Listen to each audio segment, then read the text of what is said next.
మణరత్నం సినిమాలో ఉంది. ఇలాంటి ఇల్లు మళ్ళీ దొరకదు.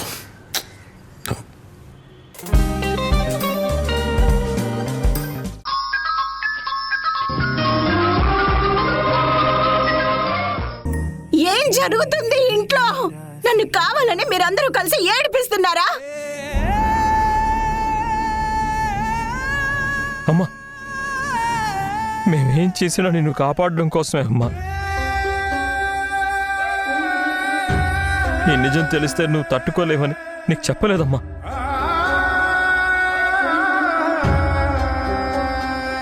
ఇక చాలమ్మా, నిన్ను ఇలా పిచ్చిదానిలా నేను చూడలేకపోతున్నానమ్మా.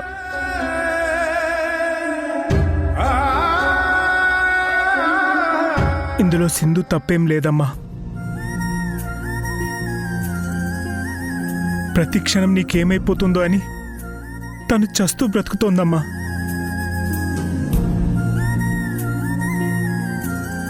ఇంకా తన్ని బాధ పెట్టకమ్మా. దామో, నీకు కన్న తల్లి ఉన్నా నీ గురించి ఇంత తల్లడిల్లిపోదేమోనమ్మా.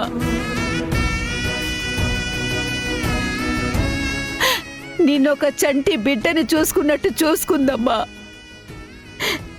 ఇందులో సింధు తప్పు ఏమీ లేదమ్మా. ఇకనైనా నువ్వు నిజాన్ని అంగీకరించమ్మా.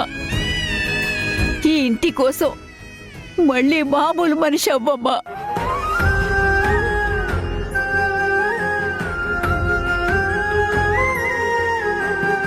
ఇప్పటికే కన్న కొడుకుని పోగొట్టుకుని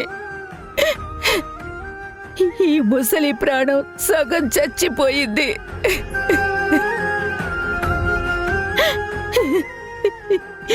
ఇప్పుడు నిన్నిలా చూస్తుంటే పూర్తిగా చచ్చిపోయేలా ఉన్నానమ్మా.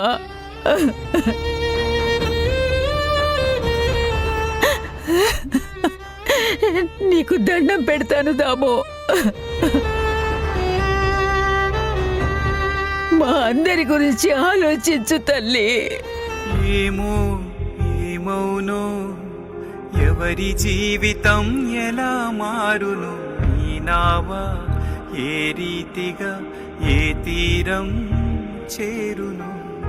ఏమో ఏమౌనో, ఎవరి జీవితం ఎలా మారును, ఈ నావ ఏ రీతిగా ఏ తీరం చేరును.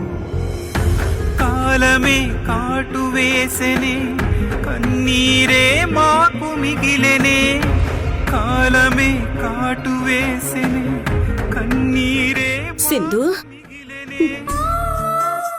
ఇంకా అక్కడే మీ మామయ్య కూర్చున్నట్టుగా నాకు అనిపిస్తుందమ్మా.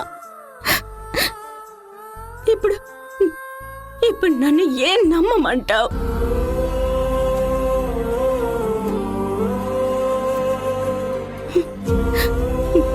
ఇంకా చంద్ర మాటలు నాకు స్పష్టంగా వినిపిస్తున్నాయి.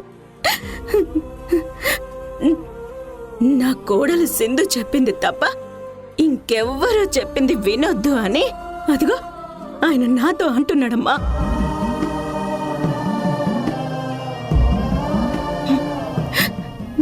ఇప్పుడు చెప్పు సింధు,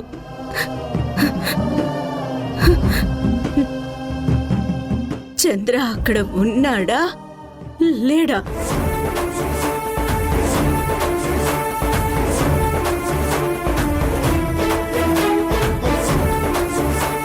వాళ్ళందరి మీద అరవాల్సింది పోయి ఇలా కన్ఫర్మేషన్ తీసుకుంటుందేంటి?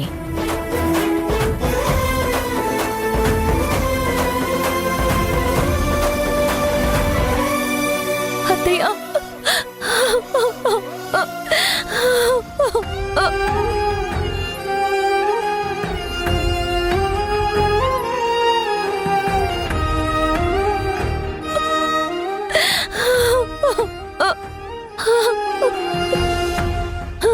అత్తయ్య, మావయ్య లేరత్తయ్య, లేరత్తయ్య, లేరత్తయ్య.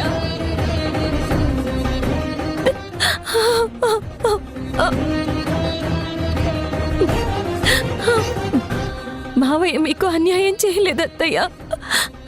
మీతో పాటు ఆయన ఆత్మ కూడా నరకం అనుభవిస్తోంది.